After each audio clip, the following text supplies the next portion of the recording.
bien, nous allons parler de l'oralité, puisque vous nous en avez dit quelques mots tout à l'heure. Donc cette oralité, elle est au cœur de votre pratique même. Quelle en est la raison? Alors, la raison de cette expression orale, sans support écrit, c'est de permettre à chaque individu de se libérer. De se libérer totalement, parce que quand on est placé entre les colonnes et que l'on a autour de nous des frères et des sœurs qui sont bienveillants, il ne reste de notre réflexion en amont que ce que l'on a parfaitement intégré, voire expérimenté, et ça donne une très grande proximité finalement avec les frères et sœurs de la loge. Je ne parlerai pas d'émotion, mais de sens. On va chercher le sens profond de ce symbole et du ressenti que l'on a par rapport à ce symbole. Mais quand même, je vous entends dans ce que vous dites concernant l'oralité, mais n'est-elle pas un obstacle pour un franc-maçon, par exemple, qui a peu de mémoire ou qui a des difficultés d'expression en public? Alors, moi je dirais que ce n'est pas n'importe quel public. Les frères et sœurs qui sont dans la loge et les frères et sœurs qui sont visiteurs, qui ont envie de découvrir notre rite et notre façon de faire, encore une fois, ils sont tous à l'écoute, ils sont tous bienveillants. Personne ne nous coupe la parole.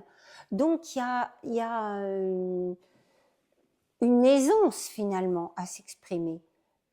Quant à la mémoire, comme beaucoup d'entre nous, eh ben moi j'ai fait un mémoire à l'université et mon directeur de mémoire, alors que c'était un mémoire écrit, mais quand je l'ai exposé, il m'a dit ton plan doit tenir sur un ticket de métro. Eh bien ça c'est vrai pour nous.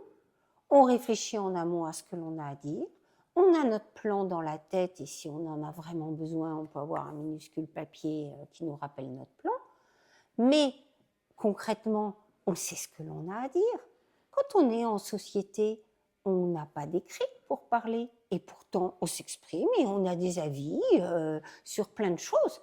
Donc de la même façon, quand on est en loge, eh bien on s'exprime en ayant réfléchi en amont et en se souvenant simplement de son plan. Le grand avantage, c'est que encore une fois, on ne pourra dire que ce que l'on ressent vraiment et pas simplement une belle phrase que l'on aurait notée et voulu mémoriser. Ça, souvent, ça ne fonctionne pas. Oui, mais quand même, je vous écoute, mais imaginez, moi je suis un franc-maçon, un ouvrier du bâtiment. Est-ce que je suis capable de faire ce genre de prestation dont vous parlez? Est-ce que je suis capable de retenir quelques mots? Est-ce que je suis capable de parler? Je n'en suis pas sûr. Est-ce qu'on en serait plus capable d'écrire? Je n'en suis pas sûre. Il me semble que l'oral, c'est au contraire ce que l'on fait en premier. Un enfant, il apprend d'abord à parler. Eh bien là, c'est la même chose. On continue à parler. Alors, on a parlé des frères et sœurs qui connaissent bien l'oralité, mais maintenant, que se passe-t-il lorsqu'il y a des orateurs extérieurs qui viennent à Loitard concernant cette pratique de l'oralité?